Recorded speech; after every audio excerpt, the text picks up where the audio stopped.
talking about football concussions. And my first quote to start off is, "You were supposed to be tough. You're supposed to play through pain. You're not supposed to cry." We're taught that in the game early on as kids. Tough sport, brutal sports like the gladiator. People want to see big hits. They want to go to sports center. And as a player, you don't want to admit that you're injured. And that was a quote by Hall of Fame running back Eric Dickerson. And he was basically talking about how it's self-explanatory. That last few sentences there, like people want to see the big hits, they wind up on sports center. As a player, you don't want to be injured. Recently, we've been seeing a lot of stories come out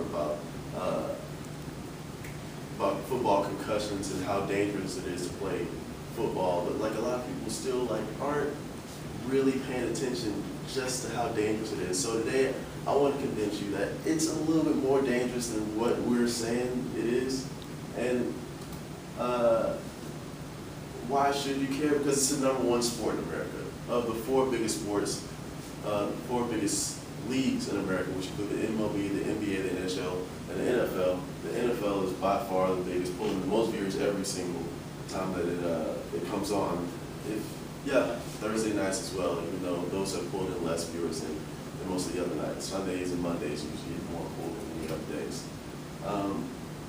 It's just a super big sport. Super Bowl every year gets the most views out of any sports program in America, not counting worldwide, because they have soccer worldwide, which is an even bigger sport than American football.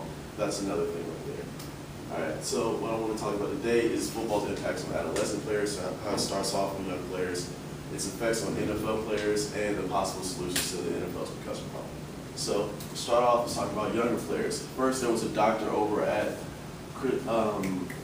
Wake Forest School of Medicine named Dr. Christopher Whitlow. Last year, he did a study on adolescent football players from ages 8 to 13, and he wanted to check to see how their brains would be affected after 1 season of football. What his results showed was that the more impact hits that a player had on those ages, the more the white matter part of their brain was affected. And this is really important because the white matter is made up of insulated neurons, as you can see here, that affect basic communication between different parts of the brain. Also, white matter is one of the most developed parts of the brain between the ages of 9 and 18. So if you have repeated hits on that and it's affecting the white matter, that can really there's got to be some correlation between the way the brain develops and the amount of impacts that a player has, because that can affect the way your brain works through puberty. All right, and then moving on to NFL players. After I'm making a huge jump right now. I only have a little bit of time. I'm making a huge jump. Adolescent players and NFL players. There was another study by Frontline that came out last year that a brain test was taken from 91 former NFL players, and it showed that after all these years of playing football, all the hits that they've taken, 87 out of the 91 players tested positive for chronic traumatic encephalopathy. It's a tough word to say. Brain damage, basically. And this can cause dementia, it can cause memory loss, depression. This can all goes back to the white matter, which can affect the way you act as a person. It affects your emotions as well as your brain loss.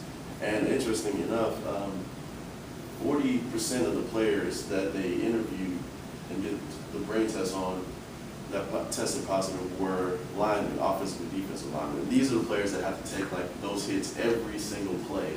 So they're the most affected out of any football player that are going to most likely test positive for scans of CTE. Another thing, they said that 91%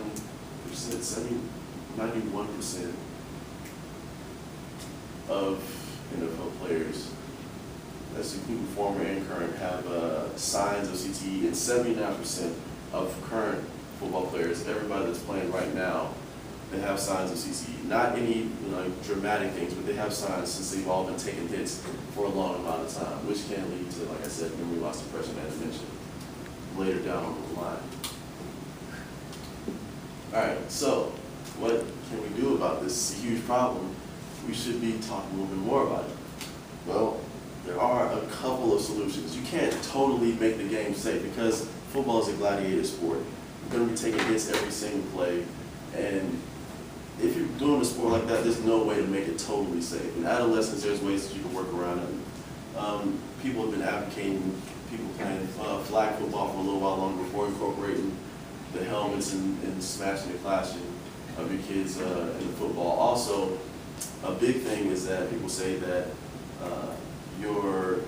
the football helmets need to be redesigned. They've been pretty much the same throughout the years, and they really need to be re-engineered. That way they can take some of the impact that some of these, that a lot of these NFL players and football players, adolescent, all the way up to college and NFL, take. That way it lessens some of the impact, and they don't have this strong signs of CTE as a lot of them do. You can just kind of bring the numbers down just a little bit. And also a stricter enforcement of the teaching of safe tackling. The NFL has this thing where they've been flagging people for big hits, not big hits, but illegal hits, helmet-to-helmet contact and below the waist contact. And they also have a concussion protocol where if you look like you have a concussion, they'll take you out of the game. You have to pass a whole test, but still, it's not totally like foolproof. There's been players that even come out and say that it's not like totally foolproof. There's been people with signs of concussion that have been thrown right back in the game, even though they said they were on concussion protocol. And even though that works for the NFL, I feel like that should also be gone and incorporated into college, high school, as well as adolescent kids that are playing helmet-to-helmet football. Console solution, football, it isn't exactly the most safest sport. There's ways that we can make it better, but if you're going to play football, if you're looking at these idols that you have, just know that a lot of them have a lot of brain trauma, and it's a big problem for them because you might like them as a player, but personally in their life, it might have them suffer later on. And that doesn't go anything after that. That's my speech right there. Yeah, there we go.